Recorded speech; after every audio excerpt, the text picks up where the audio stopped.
आवाज आ रही है? Hello, good afternoon, my name is doctor Gagan घोरा।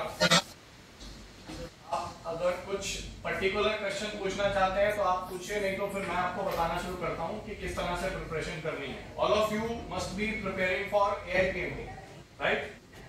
Yes, sir.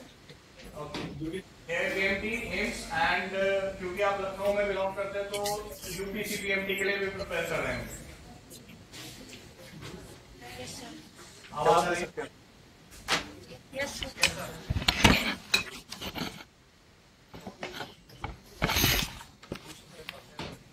AIPMT की अगर आप बात करते हैं तो AIPMT में आपने देखा होगा लास्ट ईयर आप में से कुछ स्टूडेंट्स ने नीट का एग्जाम दिया होगा, जिसको नेशनल एलिजिबिलिटी एंट्रेंस टेस्ट बोलते हैं। इस साल नीट का एग्जाम नहीं हो रहा है, AIPMT का एग्जाम हो रहा है, लेकिन जो पैटर्न है वो बिल्कुल नीट वाला ही है। जैसे आपने देखा कि अभी हम टेस्ट सीरीज में भी कर रहे हैं 45 क्वेश्चंस बॉटनी और 45 क्वेश्चंस जूलॉजी आता है। तो आप अगर AIPMT को फोकस करते हैं तो एक चीज बहुत ध्यान से सोचनी है। अगर आप पीछे के 3-4 साल के पेपर को एनालाइज करते हैं तो आप देखेंगे कि सब क्वेश्चंस NCERT से आए हैं। अगर आप AIPMT की बात करते हैं, अभी फिलहाल मैं AIPMT की बात कर रहा हूँ, फिर मैं आपको एम्स की बात भी बताऊंगा और UPCPMT की भी बात बताऊंगा। अगर आप AIPMT की बात करते हैं तो मैक्सिमम क्वेश्चंस जो है आपके वो NCERT से हैं। मैक्सिमम क्या, अगर आप 90 क्वेश्चंस की बात करेंगे तो मोर देन 85 क्वेश्चंस NCERT से ही आते हैं। पॉइंट ये है कि अब NCERT को पढ़ा किस तरह से जाए। आपने most of you must have completed your syllabus. अभी आप क्या करेंगे कि किसी भी चैप्टर को आप उठा के उसे लाइन बाय लाइन पढ़िए, वर्ड बाय वर्ड पढ़िए, क्योंकि जब आप AIPMT के क्वेश्चंस देखते हैं तो उसमें चॉइसेस बहुत पास आती है। देखा होगा, देखा है साहब? ठीक है, अगर आप पुराने पेपर को एनालाइज करेंगे तो चॉइसेस बहुत पास आती है। आप उसमें उन चॉइसेस में से सही चॉइस तभी ढूंढ पाएंगे अगर आपको एक्यूरेटली NCERT में जो लिखा है वो मालूम हो। NCERT देखिए, NCERT एक गागर में सागर बुक है, उसमें बहुत सारी बातें लिखी हुई शॉर्ट में लिखी हुई है, लेकिन अगर आप चैप्टर को बहुत अच्छे से समझते हैं, कॉन्सेप्ट जानते हैं उसके बाद NCERT पढ़ते हैं तो it becomes very very easy. ठीक है, फॉर एग्जाम्पल जैसे अब मैं जूलॉजी की बात करता हूँ, अगर आप नर्वस सिस्टम पढ़ते हैं, नर्वस सिस्टम में आप नर्व इंपल्स कंडक्शन पढ़ते हैं, अगर आप नर्व इंपल्स कंडक्शन के कॉन्सेप्ट को जानते हो उसके बाद NCERT पढ़ते हो तो बहुत आसान हो जाता है। ऐसे ही अगर आप और चैप्टर्स की बात करते हैं, जेनेटिक्स की बात करते हैं, एवोल्यूशन की बात करते हैं, तो आप पहले अपना कॉन्सेप्ट दुरुस्त करिए। देखिए, जनरली लोगों को मिसकॉन्सेप्शन होता है कि उनकी बायोलॉजी जो है वो ठीक है, फिजिक्स केमिस्ट्री कमजोर है। ऐसा मैंने बहुत देखा है, 14-15 साल हो गए मुझे एंट्रेंस एग्जाम की तैयारी कराते हुए। आकाश इंस्टीट्यूट में हेड भी रहा, मैं ब्रिलियंट ट्यूटोरियल में डायरेक्टर था। तो मैंने ये देखा कि जनरली लोगों को मिसकॉन्सेप्शन होता है कि बायोलॉजी तो हमारी अच्छी है और फिजिक्स केमिस्ट्री हमारी कमजोर है। अब अगर आप AIPMT की बात करते हैं तो AIPMT में जो कट ऑफ जाती है वो 75% से ऊपर जाने के चांसेस हैं। जैसे आप देखेंगे लास्ट ईयर भी 75% पे 1500 रैंक आया था ऑल इंडिया लेवल पे नीट में। उससे पिछले साल अगर आप देखेंगे तो 78% के आसपास कट ऑफ थी। तो 75% से ऊपर लाने के लिए आपको बायोलॉजी में 300 प्लस स्कोर करना पड़ेगा, क्योंकि जनरली मिसकॉन्सेप्शन ये है कि एक बच्चे के बायोलॉजी में मार्क्स आते हैं 250 और फिजिक्स केमिस्ट्री में मान लो मिला के आते हैं 150 या 100 के आसपास, तो बच्चों को ये लगने लग जाता है कि बायो मेरी अच्छी है और फिजिक्स केमिस्ट्री मेरी कमजोर है। यहाँ पर ये जान लेना बहुत जरूरी है कि अगर आप 75% मार्क्स लेके आते हैं, सिक्योर करते हैं, तो 75% मार्क्स लाने के लिए आपको बायो में एक्सेप्शनली अच्छा करना पड़ेगा। 300 प्लस से ज्यादा मार्क्स चाहिए होंगे, क्योंकि 300 प्लस से ज्यादा मार्क्स आपके आएंगे और अगर आपके फिजिक्स और केमिस्ट्री में 250 तक मार्क्स आते हैं तो दोनों का स्कोर जोड़ के 550 बनेगा। और अगर आपकी फिजिक्स केमिस्ट्री बहुत अच्छी है, 300 उसमें भी आते हैं तो बहुत अच्छी बात। अगर आपका 550 स्कोर आता है तो आपका 1500 रैंक आएगा, तब आपको एक मॉडरेट लेवल का कॉलेज मिलेगा। मैं मॉडरेट लेवल इसलिए यूज कर रहा हूँ क्योंकि अच्छे मेडिकल कॉलेजेस में जाने के लिए आपको 600 के आसपास जाना पड़ेगा। आप ये मान के चलिए कि आपका स्कोर अगर 525 से लेकर और 575 है तो इसके बीच में मैक्सिमम सीट्स पे डिस्ट्रीब्यूशन हो जाता है। तो इसीलिए इस मिसकॉन्सेप्शन से बाहर निकलिएगा कि हमारी बायोलॉजी अच्छी है, जनरली लोगों को लगता है, क्योंकि वो फिजिक्स केमिस्ट्री के कंपैरिजन में अच्छी होती है। बायोलॉजी में अब आपको मैं चैप्टर वाइज बताता हूँ कि किस तरह से प्रिपरेशन करनी है।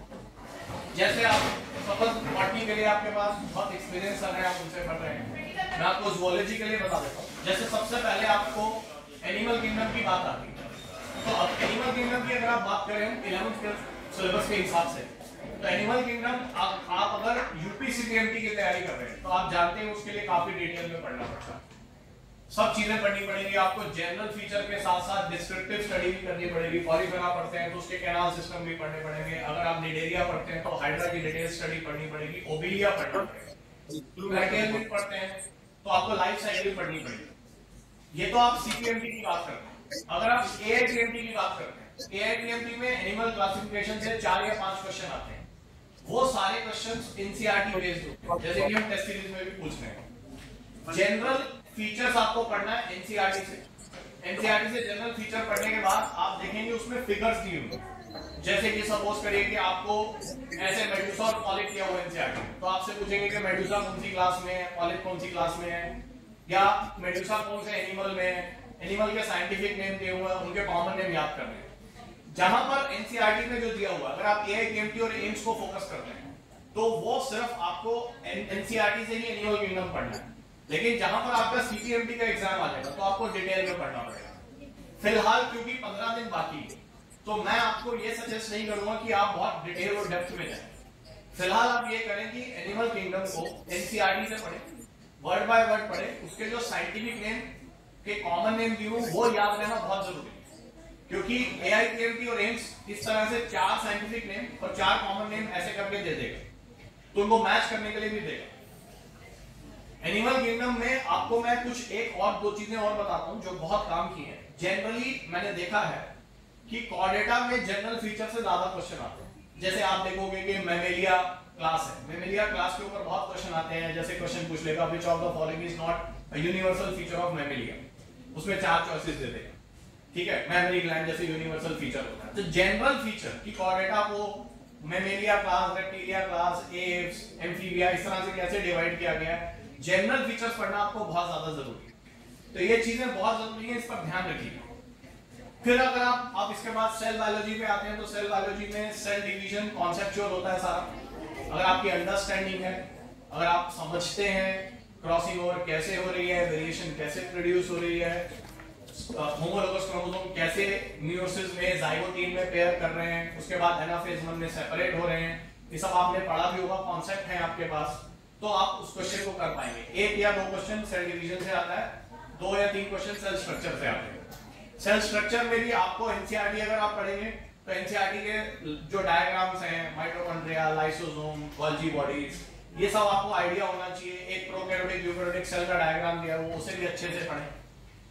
फिर अगर आप बात करते हैं बायोमोलिक्यूल्स, तो बायोमोलिक्यूल्स में एनसीईआरटी पर पेज पर एक पूरे डिटेल स्ट्रक्चर दिए हुए हैं। अगर आपने देखे होंगे, देखे आपने? रिस्पॉन्ड नहीं करते, सुनते जा रहे हो, हाँ या ना तो बोलो। देखा तो वहां पर आपने देखा होगा ग्लाइसिन का स्ट्रक्चर दिया हुआ, अमीनो एसिड का, सीरीन का स्ट्रक्चर दिया हुआ है, ऐसे ही नीचे न्यूक्लियोटाइड की फॉर्मेशन दिखाई हुई है, स्टेरॉइड के स्ट्रक्चर दिए हुए हैं। ये स्ट्रक्चर्स बहुत इंपॉर्टेंट है बायोमोलिक्यूल। देखो बायोमोलिक्यूल एक ऐसा चैप्टर है जो केमिस्ट्री में भी काम आएगा आपको और यहाँ पर भी काम आएगा, बायोलॉजी में भी काम आएगा, तो वो स्ट्रक्चर्स जानना बहुत जरूरी है। आप अगर देखें बायोमोलिक्यूल पढ़ने के लिए अगर आप डिटेल में पढ़ने लगेंगे तो 20-25 घंटे भी लग जाते हैं। लेकिन अभी जो ट्रेंड चल रहा है, एआईपीएमटी सिर्फ एनसीईआरटी से फोकस कर रहा है, तो वो जो पेज है, पेज का नंबर मुझे मालूम नहीं, आप एनसीईआरटी से देखेंगे आपको दिख जाएगा, उसमें कोलेस्ट्रॉल का स्ट्रक्चर भी दिया हुआ है, उसमें थायमिन यूरेसिल का स्ट्रक्चर भी दिया हुआ है। ये सब क्वेश्चन काफी पूछे जाते हैं। बायोमोलिक्यूल में ही एक एंजाइम पार्ट है, आप इस चीज को एनालाइज करिए। जब पहली बार एआईपीएमटी सब्जेक्टिव हुआ था तब भी एंजाइम में कॉम्पिटिटिव इनहिबिशन का क्वेश्चन आया था। आज भी एनसीईआरटी में कॉम्पिटिटिव इनहिबिशन लिखा हुआ है, ठीक है, और केएम कांस्टेंट लिखा हुआ है। ये बहुत इंपॉर्टेंट है, केएम कांस्टेंट कैसे निकालते, क्या होता है, वीमैक्स क्या होता है, कॉम्पिटिटिव इनहिबिशन क्या होता है। ये बहुत ऐसे एरियाज हैं जहां से एग्जामिनर क्वेश्चन पूछता ही पूछता है, तो इनको आपको ध्यान रखना है। बायोमोलिक्यूल में लगभग 3 से 4 क्वेश्चन आते हैं। प्लांट फिजियोलॉजी के लिए सबने आपको बता दिया होगा। एनिमल फिजियोलॉजी की अगर आप बात करते हैं तो आपके 14 से 15 क्वेश्चन आते हैं एनिमल फिजियोलॉजी, एआईपीएमटी की बात करें, वहां पर आपको सारी अंडरस्टैंडिंग चाहिए होती है। अगर आपकी अंडरस्टैंडिंग है, आप जानते हैं कि फिजियोलॉजी ऑफ डाइजेशन कैसे हो रहा है, आप जानते हो कि फॉर्मेशन ऑफ यूरिन कैसे हो रहा है, आपको पता होना चाहिए कार्डियक साइकिल कैसे हो रहा है। सर्कुलेटरी सिस्टम की बात करें तो ईसीजी पर क्वेश्चन आने के बहुत चांस है। ईसीजी का एक ग्राफ दिया हुआ है, उसमें एबनॉर्मलिटी कैसे होती है, इस पर पहले भी पूछा जा चुका है एआईपीएमटी में क्वेश्चन। लीड्स कहां लगाते हैं, जैसे राइट आर्म में लगाते हैं, लेफ्ट आर्म में लगाते हैं, लेफ्ट लेग में लगाते हैं, ये सब आपको आइडिया होना चाहिए। एक्सक्रीटरी सिस्टम में formation of urine, counter current system बहुत इंपॉर्टेंट है। अगर आप एनसीईआरटी देखेंगे तो उसमें एक डायग्राम दिया हुआ है जिसमें ऑस्मोलैरिटी चेंज होती है, पूरा आप देखेंगे जहां फॉर्मेशन ऑफ यूरिन उसके अगले वाले पेज पे कैसे पीसीपी में 300 मिली ऑस्मोलैरिटी होता है, फिर नीचे अगर आप चले जाते हैं डिसेंडिंग लिम्ब में 1200 मिली ऑस्मोलैरिटी हो जाता है। ये चीजें बहुत इंपॉर्टेंट एक्सक्रीटरी सिस्टम। फिर अगर आप एक चीज देखो, कुछ चीजें ऐसी होती है जिसके ऊपर एग्जामिनर जिनको अवॉइड नहीं कर सकता, क्वेश्चन पूछता ही पूछता है। जैसे अगर आप मसल कॉन्ट्रैक्शन की बात करें, ऐसा कोई साल नहीं गया है जिसमें मसल का स्ट्रक्चर या मसल कॉन्ट्रैक्शन से रिलेटेड क्वेश्चन ना आया। अगर एआईपीएमटी में स्किप हो जाएगा तो एम्स में जरूर आएगा। आप देखेंगे यहाँ पर पेपर में भी हमने क्वेश्चन पूछा है जहां पर मसल कॉन्ट्रैक्शन में हमने चेंजेस दिखाए हुए।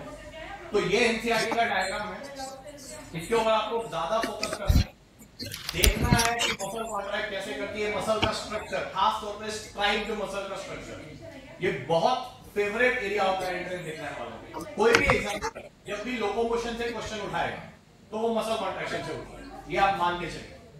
मतलब मैं आपको वो एरियाज बता रहा हूं जो आप 15 दिन में लास्ट मोमेंट पे रिवाइज कर सकते हैं। ऐसे तो सभी कुछ पढ़ना है, लेकिन ये वो एरियाज हैं जहां जो हाईलाइटिंग है, जो एग्जामिनर चाहता है कि ये आपको मतलब मस्ट है, असेंशियल है, ये क्वेश्चन आने ही चाहिए। जैसे अगर आप नर्वस सिस्टम की बात करते हैं, अगर मैं एग्जामिनर हूं और नर्वस सिस्टम का मुझे क्वेश्चन बनाना हो तो सबसे पहले मैं mechanism of nerve impulse conduction पर बनाऊं। लास्ट ईयर के पेपर आप उठा के देखो, नर्व इंपल्स कंडक्शन पर क्वेश्चन आया हुआ है कि पोलैरिटी कैसे चेंज हुई, minus positive negative, negative positive negative कैसे चेंज होता है, ये आपको जानना बहुत जरूरी है। अगर नर्वस सिस्टम से क्वेश्चन आता है तो mechanism of nerve impulse conduction से आता ही आता है। सबसे पहले एग्जामिनर वहां से क्वेश्चन बनाने की कोशिश करता है, उसके बाद अदर एरियाज को टच करता है। अभी से पहले 3-4 साल पहले से एक मिथ चल रहा था कि सेंस ऑर्गन से क्वेश्चन नहीं आते, जिसमें आपकी आई बॉल और ईयर दिया हुआ है इसके आगे में। लेकिन अगर आप लास्ट कुछ एग्जाम्स देखेंगे, चाहे आप एम्स देखें चाहे एआईपीएमटी देखें, अभी जो है सेंस ऑर्गन से भी क्वेश्चन आना शुरू हो गए हैं। तो एनसीईआरटी में जो डायग्राम आई बॉल का दिया हुआ है और इनर ईयर का खास तौर पर दिया हुआ है, जहां स्केला टेम्पेनाई, स्केला वेस्टिबुलाई दिया हुआ है, वो डायग्राम आपको जानना जरूरी है, जहां ऑर्गन ऑफ पार्टाई दिया हुआ है, तो ये बहुत इंपॉर्टेंट है। फिर अगर आप केमिकल कोऑर्डिनेशन पर आते हैं, केमिकल कोऑर्डिनेशन में आपको सारा एनसीईआरटी पढ़ना पड़ेगा। उसमें ऐसा कोई खास एरिया नहीं है जिसको कि मैं बताऊं कि आप टच कर लें तो आपका काम हो जाएगा। 12th क्लास में अगर आप रिप्रोडक्शन पर आते हैं, आप देखिए रिप्रोडक्शन मेजरली अगर आप पेपर को एनालाइज करें, अगर आप किसी भी पेपर को एआईपीएमटी का एनालाइज करें तो आपको 40 से 42 सवाल 12th से मिलेंगे और लगभग 50 सवाल के आसपास 11th से मिलेंगे। जो 40 से 42 क्वेश्चन है, आप ये देखिए कि 12th क्लास की जो एनसीईआरटी है उसको 5 यूनिट्स में डिवाइड किया गया। पहला यूनिट रिप्रोडक्शन है, फिर जेनेटिक्स और इवोल्यूशन है, फिर ह्यूमन हेल्थ वाला है, फिर बायोटेक्नोलॉजी, फिर इकोलॉजी वाला। इन सब से 8-8 9 क्वेश्चन आते हैं। प्लांट रिप्रोडक्शन के बारे में आपको सबने बताया होगा। एनिमल रिप्रोडक्शन में लगभग 6 से 7 क्वेश्चन हर साल आ रहे हैं। रिप्रोडक्टिव हेल्थ मिला के मैं आपको बता रहा हूं। अब एनिमल रिप्रोडक्शन में सारे क्वेश्चन कॉन्सेप्चुअल आते हैं। जहां पर जो फेवरेट एरियाज हैं, एक गैमेटोजेनेसिस है। गैमेटोजेनेसिस का एक स्कीम दिया हुआ है जहां पर oogenesis और spermatogenesis दिया हुआ है। मेंस्ट्रुअल साइकिल का एक ग्राफ दिया हुआ है, अगर आपको मालूम हो, देखा आपने?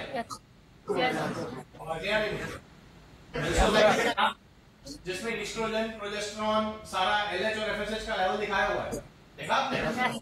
ये बहुत ठीक है। कैसे देखिए, आपको वो ग्राफ मालूम होना चाहिए कि किस तरह से वो ग्राफ चेंज होता है, एफएसएच का लेवल कहां बढ़ता है, कहां कम होता है, एलएच का लेवल कहां बढ़ता है, एलएच का लेवल कहां कम होता है, ये सब आइडिया होना बहुत जरूरी है। फिर उसके बाद रिप्रोडक्टिव हेल्थ मैंने आपको बताया, एक कॉन्सेप्ट कॉन्ट्रासेप्टिव मेथड पर एक क्वेश्चन आना ही आना है।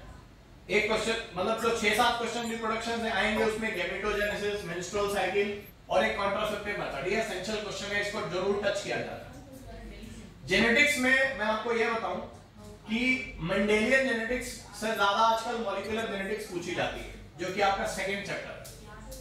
लेकिन एक क्वेश्चन एआईपीएमटी और एम्स में आने के पूरे चांसेस वो है पेडिग्री एनालिसिस। तो आप सर से भी बात कर सकते हैं, आपको सर ने कराया भी होगा। और दूसरी बात ये कि अगर आप जब रिवीजन कर रहे हैं 15 दिन में, तो आप पेडिग्री एनालिसिस के कम से कम 10 से 15 सवाल जरूर बनाएं। क्योंकि अगर आप पेडिग्री एनालिसिस के सवाल नहीं बनाते हैं तो पेडिग्री एनालिसिस आपको तंग करता है। जनरली बच्चों का पेडिग्री एनालिसिस का सवाल गलत हो जाता है। उसका रीजन ये है क्योंकि क्रॉसेस हमें अच्छे से आते नहीं होते, कॉन्सेप्ट हमारा नहीं होता। तो उसका आप जितना प्रैक्टिस करेंगे, जैसे कि मान लीजिए 2 पेरेंट्स हैं, दोनों पेरेंट्स नॉर्मल हैं और बच्चे में डिजीज आ रही है तो दोनों हेटेरोजाइगस है, जैसे एनसीईआरटी में दिखा रखा है। सिकल सेल एनीमिया का पेडिग्री है, मायोटोनिक डिस्ट्रोफी का पेडिग्री है। इसके अलावा भी कम से कम आप 10 से 15 सवाल पेडिग्री के डिफरेंट बुक से करेंगे। ह्यूमन जेनेटिक्स में ह्यूमन डिसऑर्डर है, जहां फेनाइलकेटोन्यूरिया, सिकल सेल एनीमिया, ये सारे डिसऑर्डर्स दिए हुए हैं। इन सब डिसऑर्डर्स पर भी क्वेश्चन आने के बहुत चांसेस होते हैं। जेनेटिक सिंड्रोम है, क्लाइनफेल्टर सिंड्रोम, टर्नर सिंड्रोम, ये सिंड्रोम्स ये भी बहुत इंपॉर्टेंट है। मॉलिक्यूलर जेनेटिक्स की अगर आप बात करते हैं तो मॉलिक्यूलर जेनेटिक्स में डीएनए रेप्लिकेशन, ट्रांसक्रिप्शन, ट्रांसलेशन। फिर से बता रहा हूं, डीएनए रेप्लिकेशन, ट्रांसक्रिप्शन, ट्रांसलेशन। अगर आप ये 3 टॉपिक अच्छी तरह से करके चले जाते हैं तो मेरे हिसाब से इसमें 5 से 6 क्वेश्चन आपके बने।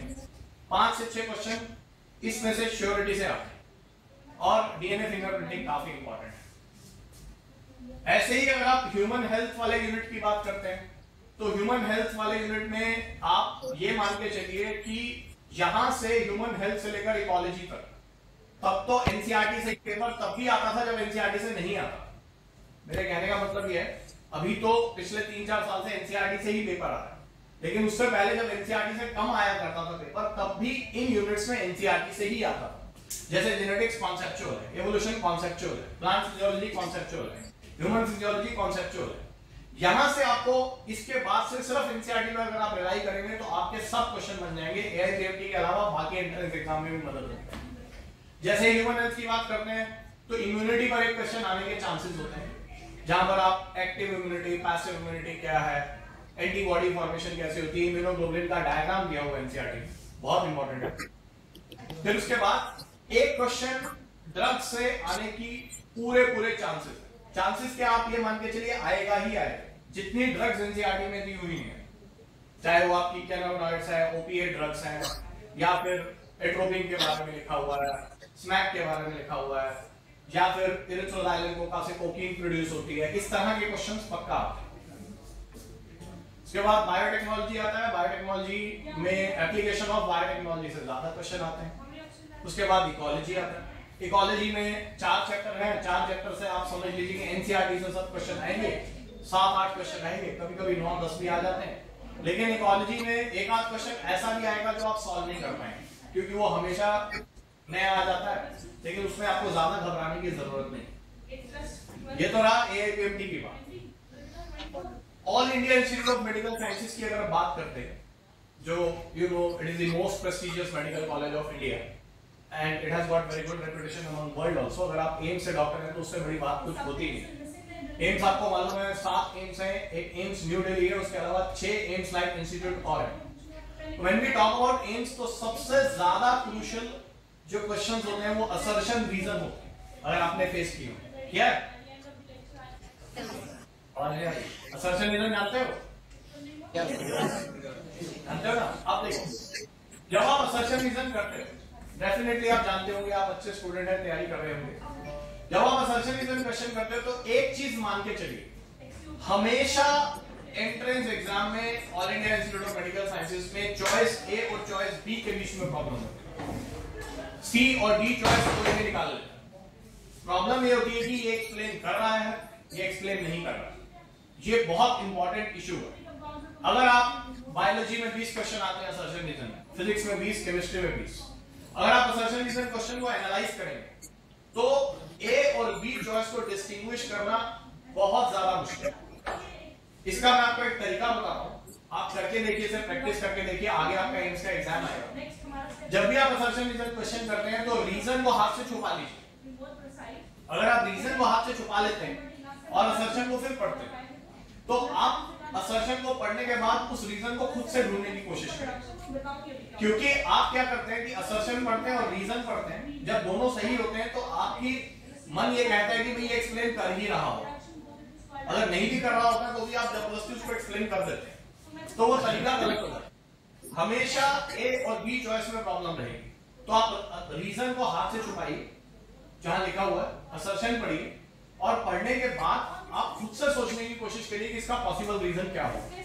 फिर मैं दोबारा से बता देना चाहता हूं, अगर आप all India institute of medical sciences के लिए प्रिपेयर कर रहे हैं, 6 एम्स लाइक इंस्टीट्यूट भी हैं जो अलग अलग जगह पर है, जोधपुर में, ऋषिकेश में है, पटना में है। अगर आप इनकी बात कर रहे हैं, देखिए मेरा एक बहुत, मैं स्ट्रॉन्ग कन्विक्शन से बोल रहा हूं, मैं यहाँ जितना भी स्टूडेंट्स को मैं पढ़ाता हूँ उन सबको बोलता हूँ, आपको भी बोल रहा हूँ, AIPMT is a tough exam as compared to AIMS nowadays। उसका रीजन यह है कि कट ऑफ बहुत ऊपर जाती है। अगर आप अच्छे स्टूडेंट हैं, टेस्ट सीरीज में अच्छा कर रहे हैं या आपकी अच्छी प्रिपरेशन है, बहुत चांसेस हैं आपका all India institute of medical sciences में निकलने के।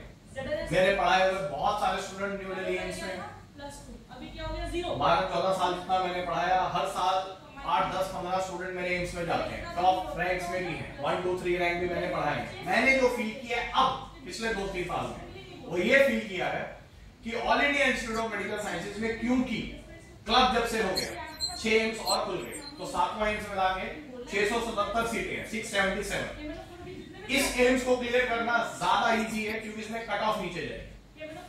और अगर आप असर्शन रीजन पे पर्टिकुलरली प्रैक्टिस कर लेते हैं तो you have got better chance to crack AIIMS. ये बात ध्यान से रखिए। असर्शन रीजन क्वेश्चन सब एनसीईआरटी से आते हैं।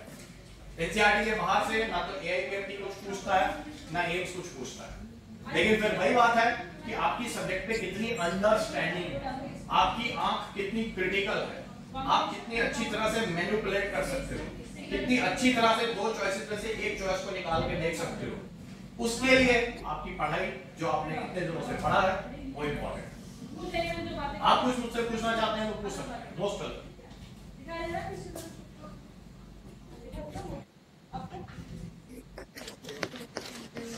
पूछना चाहते हैं, आवाज आ रही है? एनीबॉडी, कोई भी कोई क्वेश्चन पूछना चाहता है पूछ सकते हैं। अच्छा ये बताइए, आपके टेस्ट सीरीज में अभी हाईएस्ट मार्क्स किसके आ रहे हैं? टेस्ट सीरीज जो चल रहा है किसके हाईएस्ट?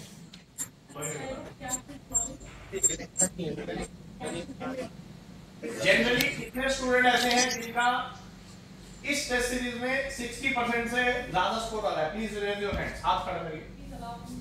60% से ज्यादा। दो स्टूडेंट इधर दिख रहे हैं, पीछे भी है कुछ? 70% से ज्यादा किसका आ रहा है? ठीक है, आप नीचे करिए प्लीज, कोई बात नहीं। देखिए मतलब अब आपके सामने आपको ये लग रहा होगा कि 15 दिन बाकी हैं, इन 15 दिन में क्या करें, क्योंकि जितना आपने प्रिपरेशन करनी थी आपने कर ली। साल भर से आप पढ़ रहे होंगे, अगर आप ड्रॉपर हैं और अगर आप 2 ईयर के स्टूडेंट तो 2 साल से पढ़ रहे हो। पॉइंट ये है कि अब कोई नई चीज करने का समय नहीं। देखो 2 चीजें होती हैं, आदमी एक स्टूडेंट की जो वीकनेसेस होती हैं उनको स्ट्रेंथ नहीं बनाया जा सकता, जो आपकी वीकनेसेस हैं उन्हें रेक्टिफाई किया जा सकता है, लेकिन जो आपकी स्ट्रेंथ है उसे कमजोर नहीं पड़ने देना। सबसे बड़ी चीज होती है रिटेंशन। एंट्रेंस एग्जाम रिटेंशन से सिलेक्शन होता है। रिटेंशन का मतलब यह है कि सही मोमेंट पे आपको सही चीज याद आ जानी चाहिए। पढ़ा आप सबने, यहाँ 50 स्टूडेंट मुझे दिख रहे हैं, 50 के 50 लोगों ने पढ़ा होगा, लेकिन एंड मोमेंट पे अगर आपको चीज भूल जाती है, आपकी करी हुई चीज जो आपने अगस्त सितंबर अक्टूबर में करी होगी और आपका एंट्रेंस एग्जाम में वो गलत हो जाता है, वो आपको सारी जिंदगी तंग करेगी। वो बेसिकली क्राइम है। क्यों? क्योंकि आपने रिवीजन प्रॉपर्ली नहीं की। एंट्रेंस एग्जाम रिटेंशन का गेम है। आपको सही मौके पर चीज याद आती है, ये बहुत इंपॉर्टेंट है। आप कभी कभी ऐसा भी आपको फील होगा कि आपने कोई चैप्टर बिल्कुल अच्छे से नहीं पढ़ा, फिर भी उसका क्वेश्चन आपका ठीक हो जाता है। और कभी कभी आपको ऐसा भी लगता होगा कि इस चैप्टर में तो मेरी मास्टरी है, एक्सपर्टीज है, इसको तो मैं फोड़ दूंगा, उसमें भी गलत हो जाता है। तो ऐसा क्यों हो रहा है? ऐसा इसलिए हो रहा है कि एक रीजन तो यह है कि आपका रिवीजन प्रॉपर नहीं है। दूसरी बात, एक चीज बहुत अच्छे से समझ लीजिए जो मैंने एक्सपीरियंस किया है, entrance exam, medical entrance exam is jack of all master of none. आप ये मान के चलिए। ऐसा भी बहुत सारे स्टूडेंट होते हैं जिनको जेनेटिक्स अच्छी लगती है, तो जेनेटिक्स में घुस जाएंगे, दुनिया भर के क्वेश्चन पढ़ डालेंगे, हाईएस्ट लेवल तक पढ़ डालेंगे, पीके गुप्ता से पढ़ेंगे, गार्डनर से भी पढ़ेंगे, कोई फायदा नहीं। हर टॉपिक की आपको ऑप्टिमम नॉलेज होनी चाहिए। जितनी आपको जेनेटिक्स आती है उतनी आपको प्लांट फिजियोलॉजी आनी चाहिए, जितनी आपको एवोल्यूशन आता है उतना आपको ह्यूमन फिजियोलॉजी आनी चाहिए, जितना आपको मैकेनिक्स आता है उतना आपको ऑर्गेनिक केमिस्ट्री आनी चाहिए, जितनी आपको ऑर्गेनिक आती है उतनी इनऑर्गेनिक आनी चाहिए। एंट्रेंस एग्जाम में आप देखोगे हर चैप्टर से क्वेश्चन पूछा गया, कोई ऐसा चैप्टर नहीं है जिसको छोड़ के जाओगे वहीं से क्वेश्चन आ जाए। तो इसीलिए totality is most important, totality सबसे ज्यादा इंपॉर्टेंट है। अगर आपने हर चैप्टर की ऑप्टिमम नॉलेज ली है, इसलिए मैंने बोला jack of all master of none. हर चैप्टर की अगर आपके पास ऑप्टिमम नॉलेज है तब आपके सिलेक्शन के चांसेस ज्यादा हैं, बजाय कि आपने 6 चैप्टर को बहुत अच्छे से पढ़ रखा और 3 छोड़ रखे हैं, कोई फायदा नहीं, क्योंकि जो अच्छे से पढ़ रखे हैं उसमें से भी गलत होंगे और जो छोड़ रखे हैं उसमें तो गलत होंगे, तो कुल मिला के बंटाधार हो जाएगा। इसीलिए जरूरी है कि totality, entrance exam is based on totality and accuracy. आपने कितना पढ़ा है ये तो इंपॉर्टेंट है, कितना सटीक पढ़ा है that is more important. Accuracy, जिस स्टूडेंट में एक्यूरेसी होती है, कभी कभी क्या होता है कि जैसे 12th पास वाले स्टूडेंट होते हैं, आप में से बहुत सारे 12th पास होंगे, बहुत पढ़ाई करते हैं, इररिलेवेंट पढ़ते चले जाते हैं। देखो, what not to study is more important rather what to study. क्या छोड़ना है ये पता होना चाहिए। जैसे कि आपको सर भी बताते होंगे या मैं भी अभी बता रहा हूं, आपने खुद भी एक्सपीरियंस किया होगा, पेपर आपका एनसीईआरटी से आ रहा है, तो why do you want to study an number of books? इतनी सारी बुक्स पढ़ने का क्या फायदा? अब इन 15 दिनों में जो आपके नोट्स हैं उन्हें तो रिवाइज करिए, लेकिन बार बार बोल रहा हूं एनसीईआरटी में बायोलॉजी पे ज्यादा फोकस करिए। केमिस्ट्री के बारे में मैं बता दूं क्योंकि मैं इस लाइन से जुड़ा हूं, हालांकि केमिस्ट्री मेरा सब्जेक्ट नहीं है, केमिस्ट्री में भी बहुत सारे सवाल एनसीईआरटी से आते हैं, खास तौर पे इनऑर्गेनिक केमिस्ट्री सब एनसीईआरटी का है। तो टोटलिटी में विश्वास रखिए। अगर अभी आपको लगता है कि कोई चैप्टर आपका अनप्रिपेयर्ड है तो कम से कम उसे उतना पढ़ने की कोशिश कर लीजिए कि मॉडरेट नॉलेज हो जाए। मैंने आपको पहले बताया, आप अपनी वीकनेस को स्ट्रेंथ नहीं बना सकते, उसे रेक्टिफाई कर सकते हैं। अगर आपका कुछ पोर्शन वीक रह गया तो कम से कम फास्ट फॉरवर्ड करके जल्दी जल्दी पढ़ के उसमें इतना पढ़ लीजिए कि आपका ऑप्टिमम नॉलेज तैयार हो जाए कि 10 सवाल अगर आए तो आप 7 सवाल या 6 सवाल कर सकें। इतनी नॉलेज आपको होनी चाहिए, क्योंकि 10 में से 10 क्वेश्चन करने की एक्यूरेसी तो कभी भी नहीं आ सकती। Entrance exam is not an absolute exam. अगर ये एब्सोल्यूट एग्जाम होता तो एंट्रेंस एग्जाम में टॉप करने वाले के 100% मार्क्स आते हैं। ऐसे बहुत सारे स्टूडेंट हैं जो फिजिक्स को फोड़ सकते हैं, केमिस्ट्री को फोड़ सकते हैं, बॉटनी जूलॉजी को फोड़ सकते हैं, 100% मार्क्स लेके आ सकते हैं, लेकिन चारों सब्जेक्ट में नहीं ला सकते, एक सब्जेक्ट में आप ला सकते हो। एब्सोल्यूट एग्जाम नहीं है, ह्यूमन एरर होते हैं। लिखा होता है which of the following is not correct, आप पढ़ते हो which of the following is correct. लिखा होता है which of the following is not incorrect, तो इसका मतलब करेक्ट है, आप उसे मिसअंडरस्टैंड करते हो। तो ये ह्यूमन नेचर है। ये मान के चलो ऐसे सवाल भी आएंगे जो गलत होंगे, ऐसे सवाल भी आएंगे जो बहुत आसान होंगे, आपको लगेगा ये क्यों दिया है, टोटलिटी में सही होना चाहिए। तो ये कुछ बातें जो मैं आपसे शेयर करना चाहता हूँ। अगर आप पूछना चाहते हैं तो मोस्ट वेलकम, कुछ भी पूछना चाहते हैं किसी भी बारे में।